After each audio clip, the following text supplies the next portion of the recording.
program, we'll explain the various types of processing machines used to make the wide range of plastic products in use throughout our lives. A good start is injection molding. Injection molding is used to make plastic parts using two-part molds that, when closed, are injected with melted plastic to form individual parts. Here's how it works. Material gravity flows into the injection machine's screw, where it is melted by the compressing motion of the screw and then injected into the mold to form the part or parts. The mold is quickly cooled, letting the parts solidify. The mold opens to release the parts, and the mold closes again to repeat the cycle over and over again. Molding cycles can last anywhere from 1 second for tiny parts made in tiny molding machines to minutes for large parts made in presses the size of a building. Extrusion processes use the same plastic melting operation as injection molding, but there is no mold, and the resin compressing screw rotates constantly, and product is created continuously. Extrusion uses a die, a hollow form that molten plastic is pushed through to create its specific shape and thickness. A water bath or spray chamber then cool the extruded shape and often provide pressure and/or vacuum controls to properly size the product as it passes through.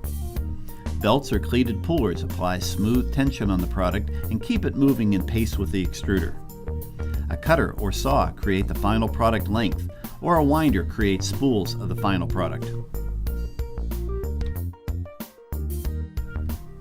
There are many variations to the extrusion process, but a mixture of extrusion and molding is found in the blow molding process, where plastic is continuously extruded into a tube shape and then clamped in a mold and blown into its shape with compressed air.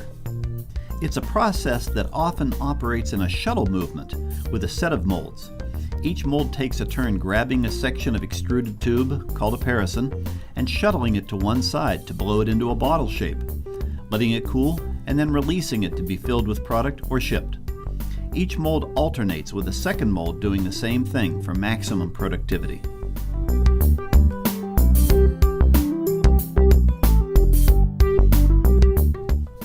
The same blow molding process can also utilize multiple extruders for what is called co-extrusion. Co-extrusion is used to create bottles made up of multiple layers, and each layer possesses special characteristics like suitability for food contact, an outside color for brand awareness, ultraviolet light protection for long shelf life of the product, a layer of regrind for economical reuse of scrap, and many times barrier and adhesive layers are included to separate and bond the layers for a tough, cohesive bottle. A high volume form of blow molding uses many molds mounted onto a continuously rotating wheel mechanism. The extruder creates a hollow tube, and as the wheel rotates, each of its molds will open, grab a parison from the extruder die, blow the parison into a bottle, allow it to cool, and then place it onto a conveyor, producing a continuous stream of finished bottles originating from that continuous flow of plastic from the extruder.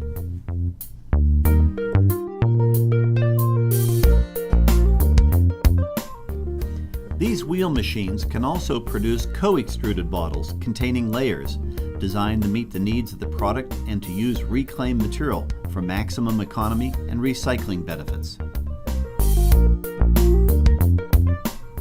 The very popular sales of plastic bottles for carbonated beverages has created a unique process for blow molded bottles made specifically from polyethylene terephthalate, or PET.